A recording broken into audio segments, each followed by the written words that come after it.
Olá, seja bem-vindo ao Veritas Mysteriorum.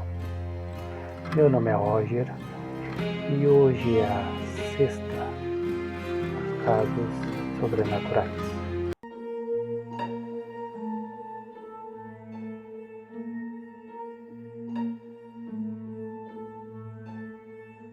Olá, hoje vamos falar no caso da Casa Amarela, no bairro Casa Amarela, em Recife, Pernambuco.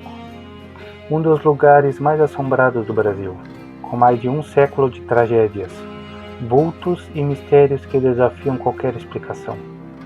A Casa Amarela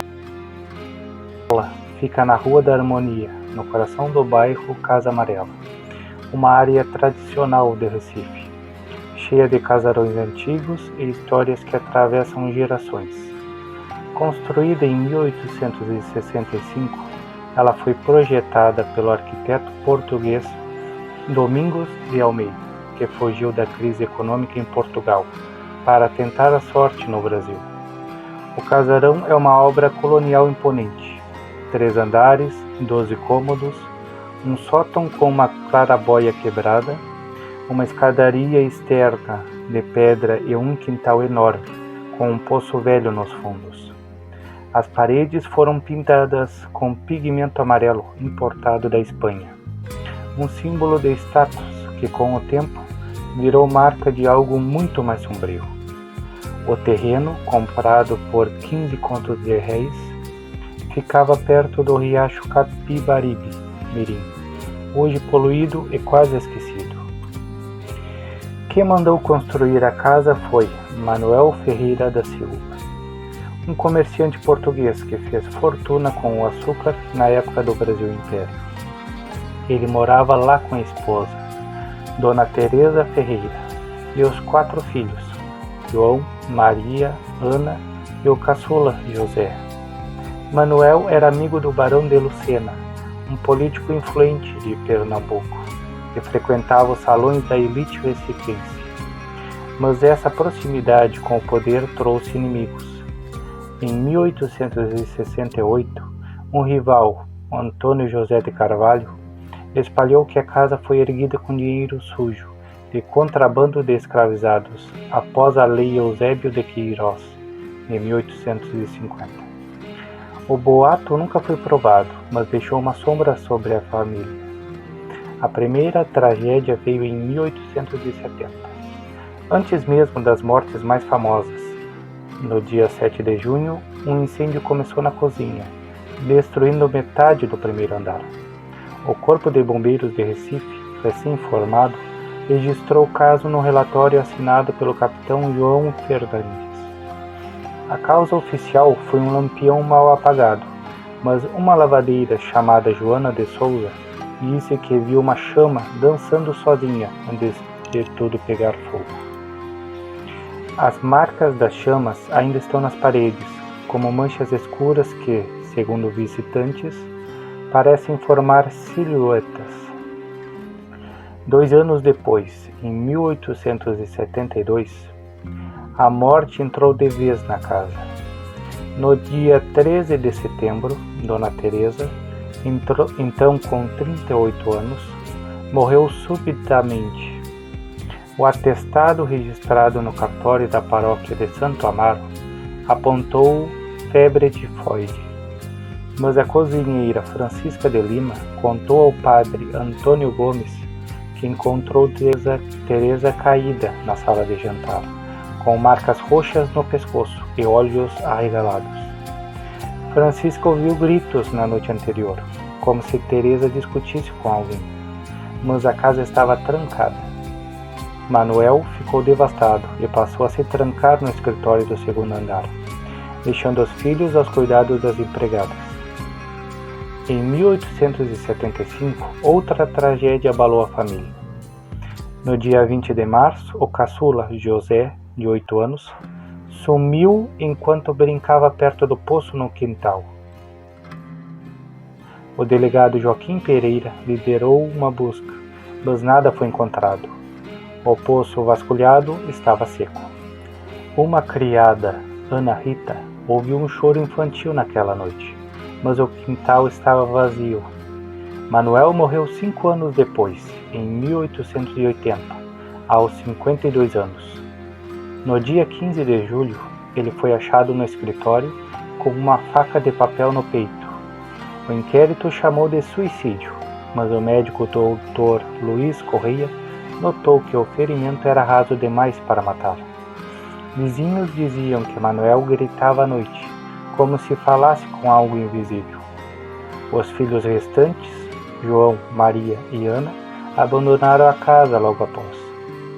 Em 1883, o médico Dr. Eduardo de Almeida alugou o casarão para montar um consultório de doenças tropicais. No dia 27 de abril de 1884, ele foi encontrado enforcado no sótão. O delegado Manuel de Oliveira registrou como suicídio, mas a enfermeira Carolina Mendes disse que Eduardo ouvia vozes do teto e que pacientes sentiam um cheiro de enxofre no ar. O casarão ficou vazio até 1895, quando Pedro Albuquerque se mudou com a esposa Clara e 2 filhos. Em 10 de outubro, Pedro contou ao Diário de Pernambuco que ouvia batidas nas portas e que seus filhos viam uma mulher de amarelo no corredor. Clara viu uma criança chorando perto do poço, que sumiu ao se aproximar. Eles fugiram em 3 meses. Nos anos 1920, a casa virou depósito. Em 1923, o trabalhador José da Silva viu um vulto com faca no 2º andar. Em 5 de novembro de 1922, Manuel Gomes ouviu uma voz dizendo: "Meu filho", perto do poço. O dono, Francisco Lima, desistiu em 1925. Em 1935, Sebastião Lima transformou o lugar em pensionato para estudantes da UFPE. Francisco de Assis escreveu em 3 de março de 1936 sobre arranhões misteriosos e uma figura encapuzada, enquanto José Maria da Silva achou uma boneca ensanguentada em 15 de maio. O pensionato faliu em 1938. Em 1964, a Rádio Tamandaré fez uma transmissão ao vivo, em 13 de novembro, liderada por Roberto Carlos de Andrade. Às 11h47 da noite, o sinal caiu, após sussurros e um grito no ar. Analisado por Roberto Dias como não natural, Roberto sentiu uma mão gelada no ombro. Em 1982, na noite de 31 de outubro, Carlos Eduardo Santos e seu grupo gravaram risadas e um grito no 2º andar, fugindo após verem sombras.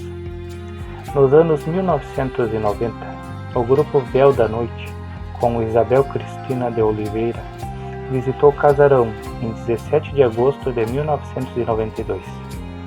Isabel viu Manuel no sótão e uma foto mostrou uma esfera de luz na escadaria.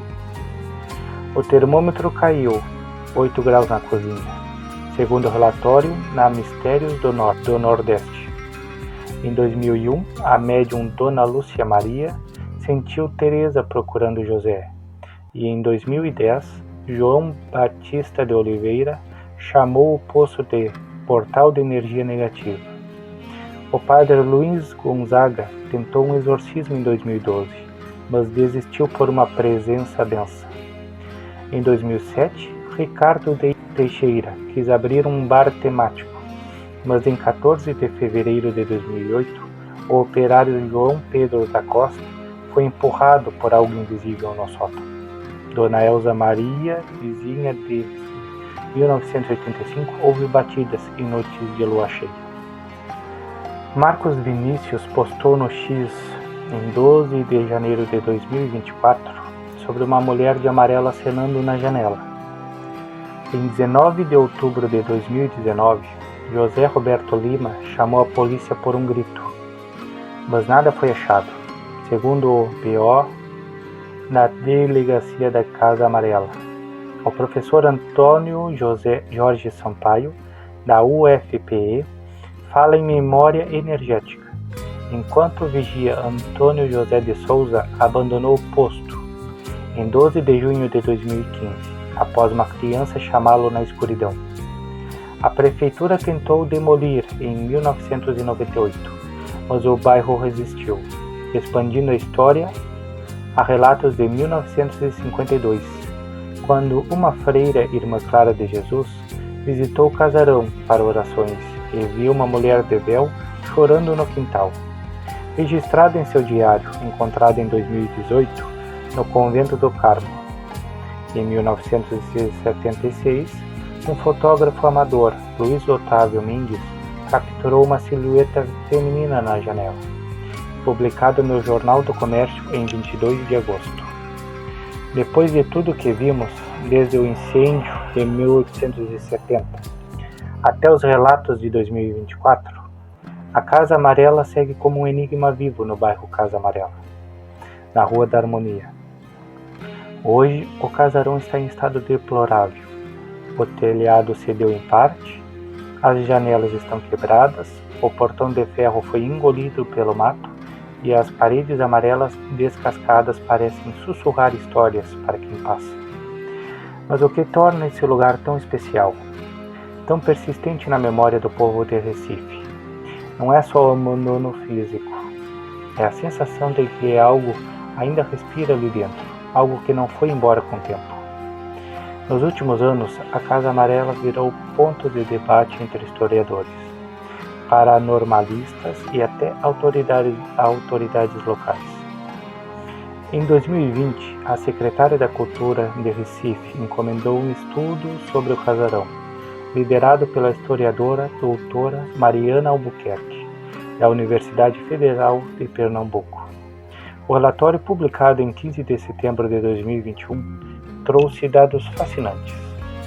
Mariana descobriu documentos nos arquivos da Câmara Municipal que mostram que, em 1881, logo após a morte de Manuel Ferreira, um vizinho chamado Domingos Pereira apresentou uma queixa formal contra a casa, alegando que luzes dançantes apareciam nas janelas à noite, assustando sua família.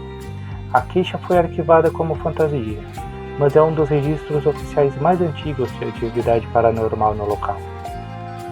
Além disso, o estudo revelou que o poço no quintal onde José desapareceu em 1875 foi selado em 1901 por ordem de um engenheiro municipal, Francisco de Paula Ramos, após relatos de que crianças do bairro ouviam vozes saindo da terra. O selamento foi feito com uma placa de concreto, mas em 2022, um grupo de urbanistas que avaliava o terreno para um projeto de revitalização encontrou rachaduras na placa, como se algo tivesse tentado forçar de dentro para fora. O projeto foi cancelado e o laudo técnico, assinado pela engenheira Carla Menezes em 10 de novembro de 2022, diz que não há explicação estrutural para o dano. A comunidade local também tem muito a dizer. Em 2023, uma associação de moradores, presidida por Dona Rosa Maria da Silva, lançou uma petição para que a Casa Amarela fosse transformada em um museu histórico. A ideia era preservar a memória do bairro e, quem sabe, apaziguar os espíritos com algum tipo de homenagem. A petição conseguiu 2.347 assinaturas até 30 de junho de 2023, mas a prefeitura recusou, alegando em uma nota oficial de 5 de julho que o custo de restauração seria inviável e o estado do imóvel representa risco. Dona Rosa, em uma entrevista ao Jornal do Comércio, em 12 de julho de 2023, disse: "A gente quer paz para esse lugar. Quem mora aqui sabe que a casa não está vazia. Ela fala com a gente à noite." E o que a ciência diz? Em 2021, o físico Dr. André Luiz Costa, da Universidade de São Paulo, visitou o casarão a convite de uma ONG paranormal. Ele mediu campos eletromagnéticos e detectou picos anormais no sótão e perto do poço, registrados em 23 de outubro de 2021. Em um artigo publicado na revista Ciência e Mistério, em janeiro de 2022, André escreveu: "Não posso afirmar que são fantasmas, mas há uma energia residual que desafia as leis conhecidas." Ele recusou convites para voltar, dizendo que o lugar mexe com a cabeça de um jeito que a ciência não explica. Agora, vamos refletir. O que mantém a Casa Amarela viva no imaginário? Será o peso das tragédias de Manuel, Teresa e José? Ou algo mais antigo, talvez ligado ao terreno, como sugerem alguns médiuns que falam de entidades pré-coloniais presas ali? A cada novo relato, seja o Grito de 2019, Live de 2024 ou Os Vultos de 1968, a história ganha mais camadas. Hoje, o casarão é um espelho do passado de Recife, decadente, mas impossível de ignorar. A placa na entrada, colocada pela prefeitura em 1999, e já quase ilegível, diz patrimônio em risco, mas para muitos, o verdadeiro risco não é o desabamento, é o que ainda anda por aqueles corredores. A Casa Amarela não tem um desfecho claro, e talvez nunca tenha. É um mistério que vive entre o real e o sobrenatural, entre a história e a lenda. Até o próximo vídeo, e se você precisa de ajuda com revisão de trabalhos acadêmicos, especialmente ortografia e normas da ABNT, Elise Costa é a pessoa certa para procurar.